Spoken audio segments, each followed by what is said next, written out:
Radio Congo Live en Chicago, la radio de la communauté. Invités de ce journal de la communauté, ils vont devoir se présenter à vous. Et nous commençons par Monsieur Lévy, qui est de la France. Ok, je suis Monsieur Mitterrand Lévy, donc je suis le président de l'association amicale des indignés du 242. Donc notre association a pour but de pouvoir aider les enfants scolarisés et de promouvoir l'avenir du peuple congolais un peu partout dans le monde et de pouvoir aussi venir en aide envers des malades, tout comme ceux qui sont aussi en difficulté financière et Congo-Brazzaville. Donc, et de l'autre côté aussi, nous parlons aussi ce qui concerne donc l'environnement. Donc, bon, comme il y a la déforestation au Congo-Brazzaville, donc voilà, comme il y a pas mal de forêts qui ont été un peu coupées par les Indonésiens, que M. Sassou Nguesso avait donné ce monopole de pouvoir donner, avait donné plutôt cette occasion de pouvoir un peu exploiter nos forêts. Bon, nous avons tendance à parler que du pétrole, que du pétrole. Alors, nous avons complètement oublié que Congo-Brazzaville, il y a aussi le bois qui est vendu depuis pas mal d'années. Donc, on ne sait même pas où va l'argent du bois vendu au Congo-Brazzaville. Quand même, nous avons aussi pas mal de forêts. Voilà, donc notre association parle un peu de tout cela. Donc, voilà, pour le Congo de demain. Donc, voilà, donc nous sommes indignés pour plusieurs raisons. Nous sommes indignés.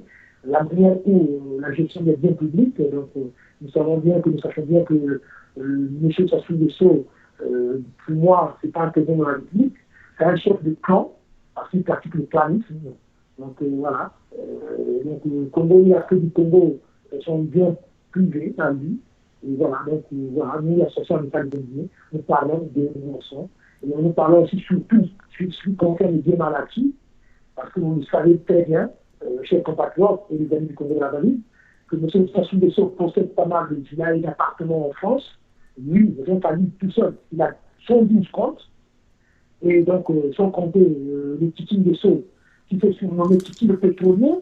Donc vraiment, nous n'apprécions pas via cette appellation, qui fait surnommer Titi le pétrolier. Donc, excusez-moi de l'expression, je m'excuse quand même. Alors, si son fils Titi Nguesso fait surnommer Titi le pétrolier, alors nous, les Congolais, nous sommes qui alors? Nous sommes des jurides. Donc voilà, je m'excuse quand même, mais je voulais préciser cela.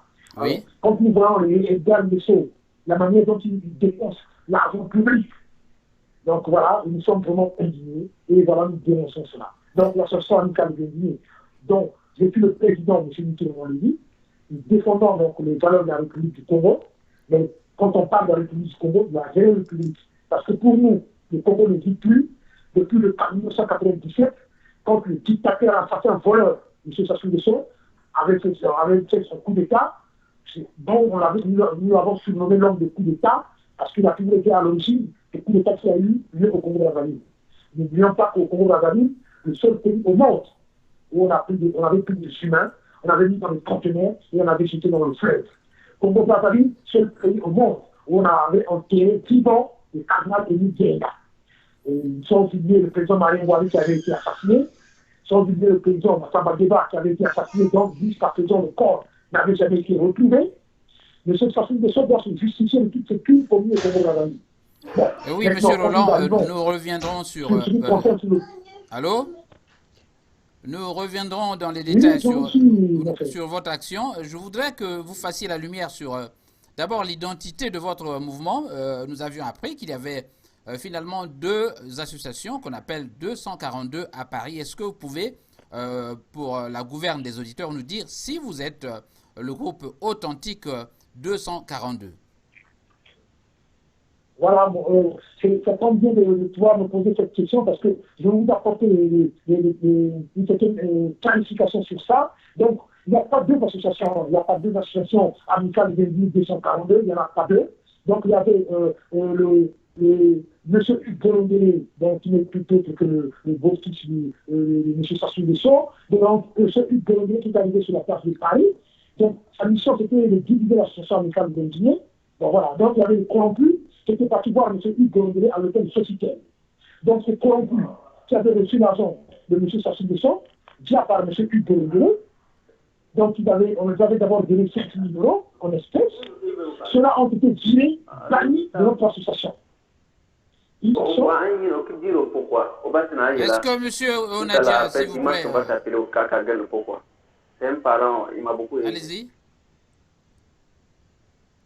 Allô? Allez-y.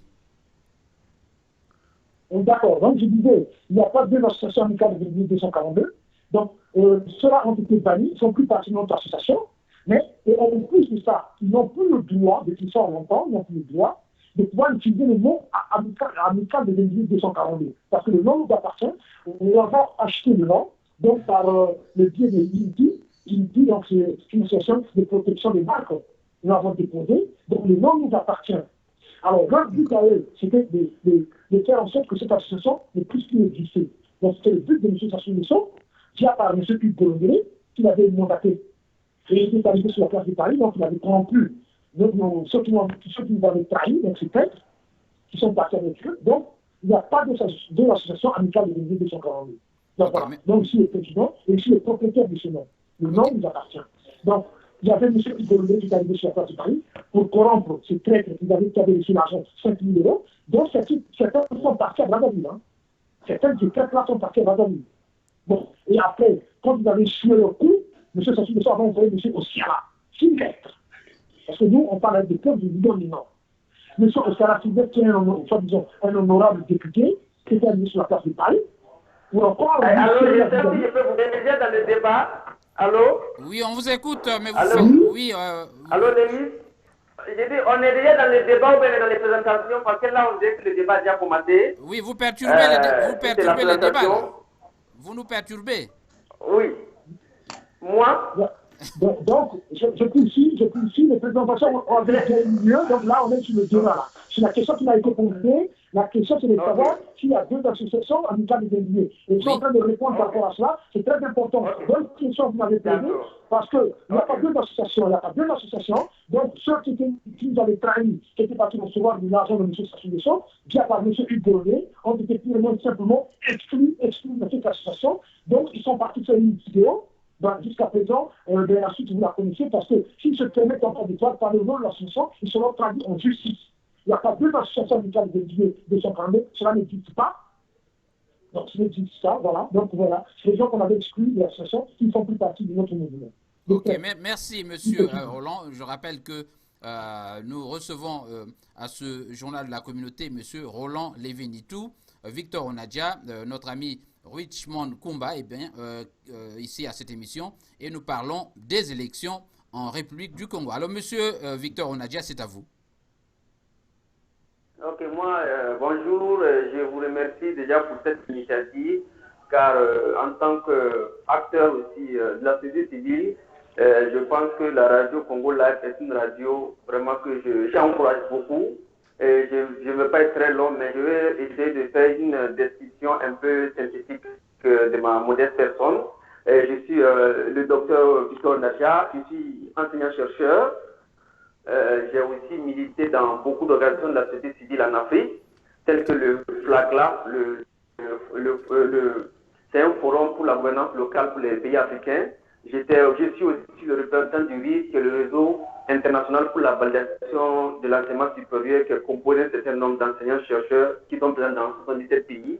Et j'appartiens aussi aux activités de la Fondation Oziwa. En Afrique, c'est la Open Society for West Africa. Et nous avons beaucoup lutté pour la consolidation de la démocratie, particulièrement au Niger. Et au Burkina aussi, j'ai aussi milité dans l'opposition. Et aujourd'hui, je suis là. Je suis directeur marketing de Ramses Consulting. Et j'ai continué à porter ma touche aussi pour qu'en Afrique, il y ait la bonne gouvernance et la participation citoyenne de tous. Et maintenant, je pense que je me résume un peu à ma modeste personne. Alors, et vous, Rich Kumba, donc, qui est notre collègue au Texas. Alors, bonjour tout le monde. Moi, c'est Richmond Kumba. Je suis collaborateur de Congo Live 11 et moi, j'aimais du côté du Texas. Et je suis plutôt observateur, moi. Je suis en train d'observer la situation du Congo-Brazzaville à distance et ça me fait plaisir aujourd'hui de voir que tout un chacun donne son opinion là-dessus parce que ce qui est vrai, l'avenir du pays dépend de ce jeu qui se joue actuellement. Donc, c'est un peu ça. Moi, en gros, je suis collaborateur de la radio et j'aimais du côté du Texas. Merci beaucoup. Alors, Monsieur Roland, je reviens à vous. Comment trouvez-vous ce jeu qui se passe en ce moment même à Brazzaville? Alors, nous parlons des élections et de la gouvernance électorale. Bon, voilà, les élections, cela a été un des élections. Mais aller aux élections avec qui exactement? Mais ce dernier-là, donc on n'entend pas M. Sassou, parce que moi, quand je parle de M. Sassou, je ne parle pas de bon. Mais M. Sassou, de quelle manière il est venu au pouvoir? Cela est très important de pouvoir parler de cela. Parce que le problème, c'est que c'est quoi? On parle de M. Sassou, mais on oublie d'abord qu'il avait d'abord fait 14 ans au pouvoir. On a tendance à parler de M. Sassou d'aujourd'hui, là. Vous avez oublié M. Sassou d'avant. Bon, maintenant, parlons des élections. Il est revenu de quelle manière d'abord au pouvoir en 1987, par un coup d'État. En enlevant un président qui était élu démocratiquement. Il y a eu plus de 10 000 morts. Mais quand c'est la France qui avait consommé cela, on n'en a pas tellement parlé. Mais M. Sassou Nguesso n'en parle aujourd'hui. On se trouve un pays avec deux constitutions. Alors, si on doit nous resserrer sur la Constitution de 2002, la Constitution de 2002 dit qu'on est condamné pour toute personne qui utilise les armes pour accéder au pouvoir. C'est la Constitution de 2012. Même sa propre Constitution, l'Union en défaut, avec l'article 244. Monsieur Sassou Nguesso, on ne peut pas aller aux élections avec ce dernier, honnêtement. Qui n'a jamais été destiné par le peuple congolais. Qui n'a jamais été destiné par le peuple congolais. C'est un bon notoire. Monsieur Sassou Nguesso a tellement privé le peuple congolais de sa propre richesse. Maintenant, ma question. Alors, on parle des élections. Pour un homme réellement, nous sommes devenus une honte. Non pas pour la Suisse, mais pour le monde entier. Qui ont besoin de son pouvoir. Il a son nom là. Pour moi, sincèrement, si M. Sassou Nguesso était un honnête homme, avec le respect pour le peuple congolais, s'il aime vraiment le Congo et le peuple congolais, moi je crois que M. Sassou Nguesso, il a raté sa sortie. Il devait se retirer tranquillement. Peut-être là, on allait peut-être comprendre quelque chose. On a dit, bon, d'accord, ok. Il allait peut-être se retirer tranquillement. Alors, vous voulez parler, Monsieur Roland, vous parlez d'une espèce de porte de sortie de conférence bis? Oui, conférence bis, mais pour moi, il a complètement raté. Parce que M. Sassou Nguesso, quand même, a eu des occasions. Vous savez, en sortie de la conférence nationale, il y avait quand même le lavement de main. Moi, je sais bien que le peuple congolais, à cette époque-là, l'avait parlé. Sérieusement, le peuple congolais l'avait parlé. Mais cette fois-ci, le peuple congolais va pas lui pardonner. Vous savez, est-ce que c'est Sassou Nguesso au courant, après, il y a eu 3 morts. Il y a eu 3 morts, hein, parce que là, il était à 30 mois. Tout simplement parce que les jeunes l'ont tué. Il y a eu 3 morts. Donc, sa ministre, c'est Cobra, ils n'ont pas hésité à faire cela. Vous parlez de ce qui s'est passé il y a quelques jours? Ce qui s'est passé exactement pour moi, oui, exactement il y a eu 3 mois. Parce qu'il y a des gens qui ne le savent pas encore, pour l'instant. Parce que ça, Télé Sassou, bon, Télé Sassou n'en parlera pas de cela. Bon, voilà. Donc, le problème, c'est que c'est quoi? Alors, aller aux élections aujourd'hui, je l'ai dit très clairement, parce que aller aux élections avec qui? Ce dernier-là, qui n'a jamais été destiné par le peuple congolais, qui n'a jamais respecté ni les institutions de la République, qui n'a jamais respecté ni le peuple congolais. Donc maintenant, il se force à vouloir aller aux élections. Il force. Par la force, il veut y aller. Ok, il veut y aller par la force, c'est pas grave. Mais je peux vous donner une information qui est sûre. Pourquoi M. Sassou Nguesso a refusé la société Safran, qui est ici en France? La société Safran a souvent le monopole d'organiser des élections en Afrique. Parce que leur matériel électoral est fiable. M. Sassou Nguesso, le matériel qui est Congo-Brazzaville, le matériel électoral, ne vient pas de la France, mais plutôt du Venezuela. Le trucage est déjà fait. Donc, ceci dit, il avait fixé un date du 20 septembre pour les élections, mais il n'a jamais prononcé, il n'a jamais parlé sur la date, par exemple, le deuxième tour des élections présidentielles. Il ne l'a jamais évoqué. Parce qu'il ne se voit déjà être élu dès le premier tour. Et c'est ça qui s'est passé. On risque de se retrouver comme le Burundi, la situation du Congo. Pour moi, M. Sassou Nguesso, c'était un joyeux. C'était un joyeux. Il ne mérite même pas respect. Quelqu'un qui ne respecte pas le peuple congolais, pourquoi voulez-vous qu'on puisse le respecter? Ce n'est pas le chef d'État, c'est un clair. On respecte celui qui respecte le peuple. Mais pas celui qui ne respecte pas le peuple, on ne peut pas le respecter. Alors, donc, allons aux élections avec M. Sassou Nguesso. Oui. Pour vous, donc, c'était une erreur de l'opposition, pour l'opposition congolaise, que d'avoir accepté d'aller aux élections?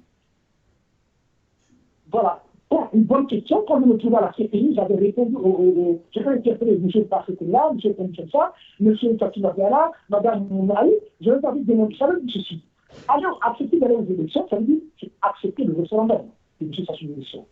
Aller aux élections, ça veut dire c'est accepter la constitution de M. Sassou Nguesso. Sa constitution qui arrive sur mesure.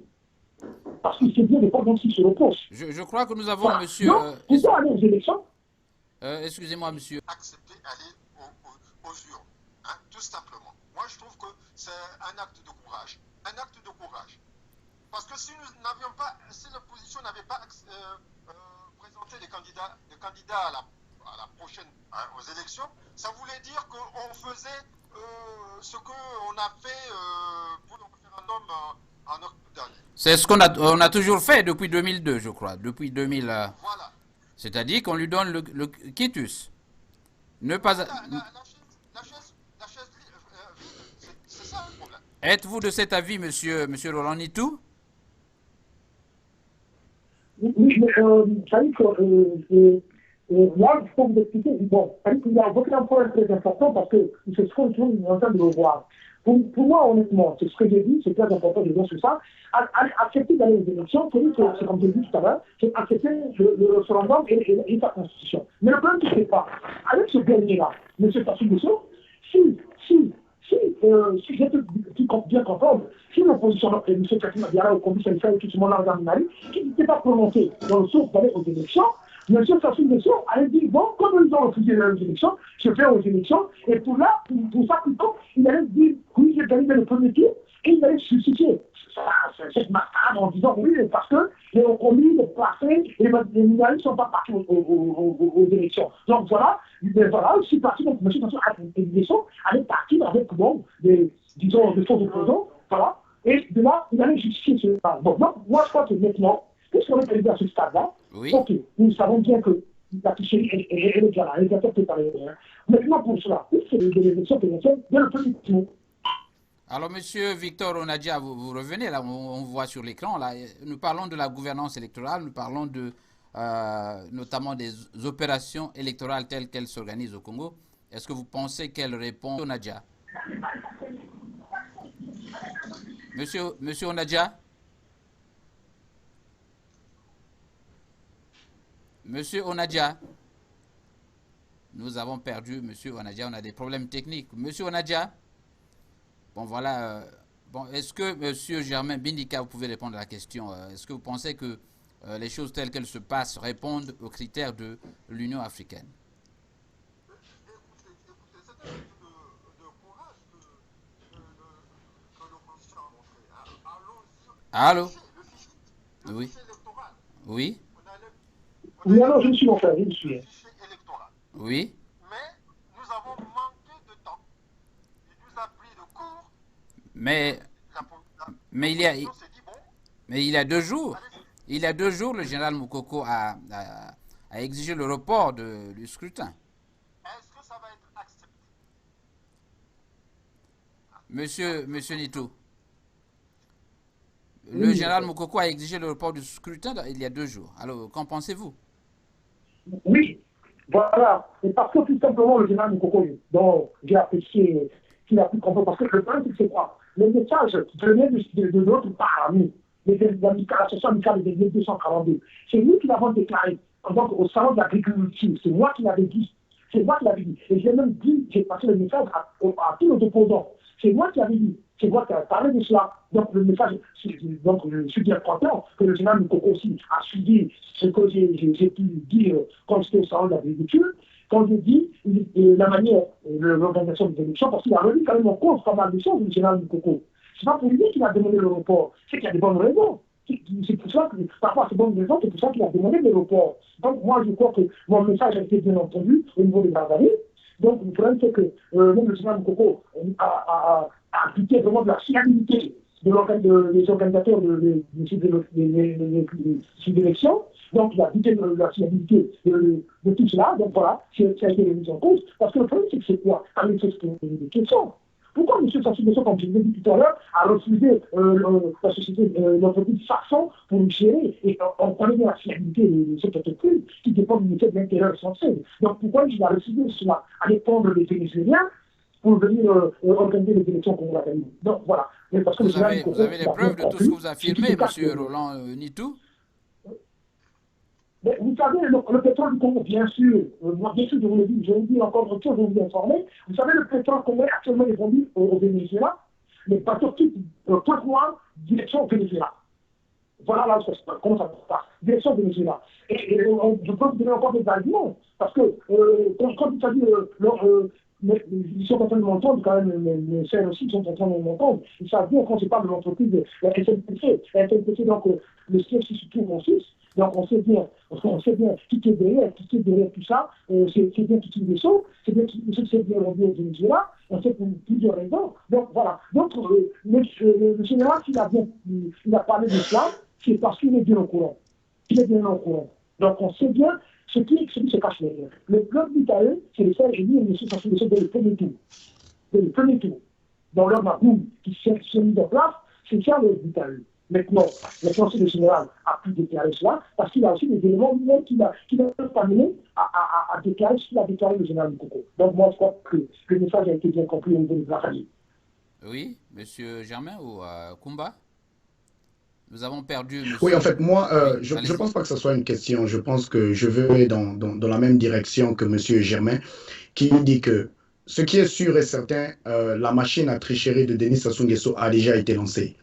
Et je pense que ça a été vraiment sage de la part de l'opposition congolaise de prendre la décision d'aller aux élections. Parce que s'ils décidaient de ne pas aller aux élections, ça allait plutôt faciliter la tricherie de Denis Sassou Nguesso. La politique de la chaise vide allait rendre Denis Sassou Nguesso encore plus vite dans son système ou encore dans sa stratégie.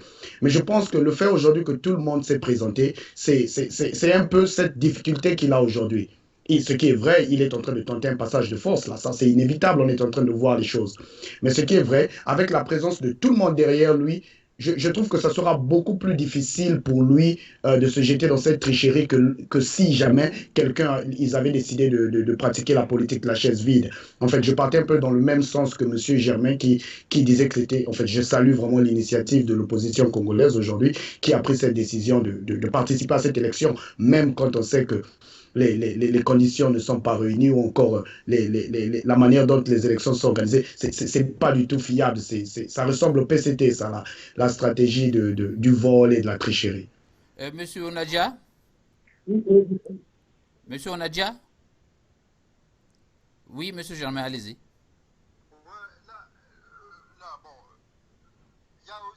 faut voir qu'il y a la communauté internationale qui va voir si les conditions ont été réunies. Hein, la communauté internationale va le dire, va le souligner. Mais je crois que dans un premier temps, il fallait que nous montrions notre courage. Hein. Nous avons manqué de temps. Ok, bon. Mais Sassou a fait des symboles. Il a des symboles. Le 4 septembre, plutôt le 4 mars. C'était la date où il y a eu l'explosion à Paris, à Brazzaville. Bon, il va terminer le 18. Hein, la campagne se terminera le 18 et c'est la date où bon, tout est clair. Lui, machin là, tout ça. C'est l'homme de Mars. Bien calculé. Pardon. Je disais, c'est pourquoi on l'appelle l'homme de Mars d'ailleurs. Le 4 mars. Le 4 mars. Allô? Le 18 mars. Oui. Ce qui s'est passé le 18 mars à Brazzaville. Oui, allô? Voilà, monsieur. Oui, est-ce que monsieur Onadia, je crois qu'il est parti. Alors nous parlons, est-ce qu'on peut parler de la CENI, cette fameuse commission nationale des élections? Apparemment, oui, monsieur Roland, est-ce que vous m'entendez? Oui, je vous entends parce que je voulais revenir sur un point très important. Allez-y. Je crois que c'était M. Onadia. Oui, d'accord, non. Mais c'est ce que j'ai dit, hein. Ce que j'ai dit tout à l'heure, hein. Ça dit qu'au départ, bon, il faut, ok, ils ont accepté aux opposants d'aller aux élections, hein, ok. Mais c'est ce que je disais quand même, c'est très important. Accepter d'aller aux élections, ça veut dire qu'on accepte le référendum de M. Sassou et la question de M. Sassou, tout en sachant que pendant le référendum, il y a eu des morts et que les opposants avaient boycotté cela. Bon, maintenant, dans leur nouvelle stratégie, ils ont dit on ne faut pas faire la politique de la chaise vide. Donc, il ne faut pas qu'on connaisse M. Sassou seul aller aux élections, sinon il pourrait se déclarer vainqueur dès le premier tour. Bon, absolument. Maintenant, ok, on a compris ça, c'est ce que j'ai dit, ok, mais nous sommes d'accord sur ce point-là. Bon, le problème, c'est quoi? Mais c'est sûr que cette stratégie marchera aussi. Parce que faut pas que cette stratégie ne fonctionne pas. Parce que le problème, c'est que c'est quoi? Le peuple va demander des comptes à ces opposants-là, qui a accepté d'accompagner. Parce que pour l'instant, il y a des gens qui sont des accompagnateurs. Ils accompagnent M. Sassou Nguesso aux élections. Bon, maintenant, il faut que cette stratégie-là aussi marche. Bon, maintenant, c'est pas, oui, je suis bien d'accord. Bon, faut pas passer la politique de la chaîne vide. Ok, d'accord. Bon, maintenant, il faut faire barrage à M. Sassou Nguesso. Il faut aller aux élections. C'est vrai qu'il ne pourra pas gagner dès le premier tour. Ah, ça, je peux vous le dire, c'est vraiment, ça serait un sérieux problème. Bon, maintenant, ce qui concerne l'organisation, ceux qui sont là pour organiser Monsieur Nitou, sur ce point-là, Monsieur Roland, oui. Monsieur Roland, vous m'entendez? Oui, je vous entends. Oui, vous êtes considéré par le pouvoir comme des nuisibles, l'aile dure et pure, là, parce que vous êtes apparemment l'aile armée de l'opposition. Alors, qu'allez-vous faire dans l'hypothèse d'un échec aux élections?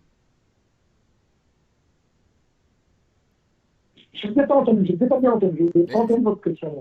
Bon, vous êtes, par les actions que vous menez, notamment en France, le pouvoir vous considère comme des gens très nuisibles et comme l'aile dure et pure, donc l'aile, à la limite, l'aile armée de l'opposition congolaise. Alors, s'il arrivait que vous perdiez, ce n'est pas souhaité pour vous. Qu'allez-vous faire? Oui, non, mais bon, vous savez, M. Sassou Nguesso, il dit toujours ce qu'il arrange. Nous ne sommes pas l'air armée, nous sommes en France dans un pays démocratique. Vous savez bien que cela n'est pas vrai. C'est même pas. Par exemple, moi j'avais quitté mon cher beau pays depuis très longtemps de cela. C'est des événements qui sont déroulés au Congo-Brazzaville. Je les ai vécus à des kilomètres. C'est difficile à vivre, très difficile à vivre, à des kilomètres. Bon, je n'ai jamais été dans l'armée, je ne sais même pas comment ça se manie ces trucs-là. Vous savez, alors M. Sassou Nguesso, on le connaît depuis fort longtemps, quand on le critique, il va toujours chercher ce qui avance. Bon, maintenant le problème c'est quoi? Les actions que nous menons sur la place de Paris, c'est quoi? C'est dénoncer ces choses-là, ces appartements, ces démarqués. Aujourd'hui, par exemple, au moment où je vous parle, donc on était dans la ville de Levallois-Perret, dans la ville donc M. Barkhani est le maire, dans le 92, département 92, nous avons monté l'appartement qu'il avait acheté pour son neveu et Garde des Sceaux. Nous avons mené de quelle façon aujourd'hui, de l'action de Démaraki, nous avons monté l'appartement qu'il avait acheté pour son neveu et Garde des Sceaux, à Levallois-Perret. Vous savez, donc, nous avons toutes les preuves. Moi, M. Mitterrand l'a dit, je détiens les preuves de la part de Sherpa et de Mediapack. Donc, que ce soit le dossier de Démaraki. Donc, quand on parle, on sait de quoi dont on parle. On a toutes les documents, on a toutes les preuves. Monsieur Sassou Nguesso, vous savez, si je disais, ce que je disais, si c'était du mensonge, par le biais de son avocat, Maître Versini, parce que c'est son avocat personnel, Maître Versini. Je crois qu'on avait dit jamais m'introduire, me porter plainte depuis fort longtemps pour diffamation. Mais ce qui n'a jamais été le cas, monsieur Sassou Nguesso ne le fera jamais. Donc, nous, l'association amicale des Oliviers, on dénonce, on montre. Donc, les biens dont il avait acheté en France, avec l'argent de notre cher beau pays de Congo-Brazzaville, avec l'argent du pétrole, au moment où, à Pointe-Noire quand même, il faut le dire très clairement, là où sort le pétrole, dans le chef de notre cher beau pays, il ne voit même pas la couleur de cet argent.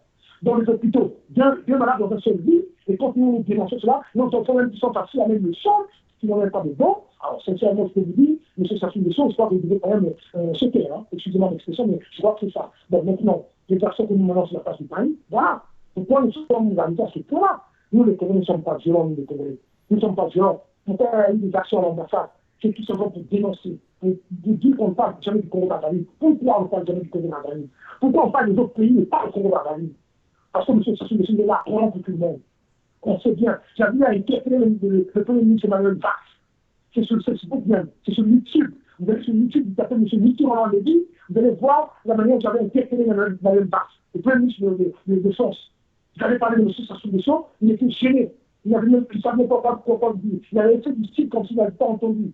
Emmanuel Valls, on sait bien, c'est la France-Afrique. Il faut dire les choses clairement. Donc voilà, les actions que nous menons sur la place de Paris ne sont pas blanches armées ou quoi que ce soit, mais loin de là. J'avais quitté le pays depuis fort longtemps, et je dis à des kilomètres, M. Sassou Nguesso nous avait interdit de ne plus rentrer au Congo-Brazzaville. Au moment où je vous parle, mon passeport est là, à l'ambassade du Congo. Du Congo ici en France, on avait refusé de me donner le nouveau passeport parce que je critique le pouvoir en place. Et c'est une chose normale. Donc moi j'ai un passeport qui n'est plus en cours de validité. Donc je ne peux plus voyager. Parce que M. Sassou Nguesso, c'est ça le mot d'ordre qu'il avait donné. Voilà, parce qu'on le critique, on ne renouvelle plus nos passeports.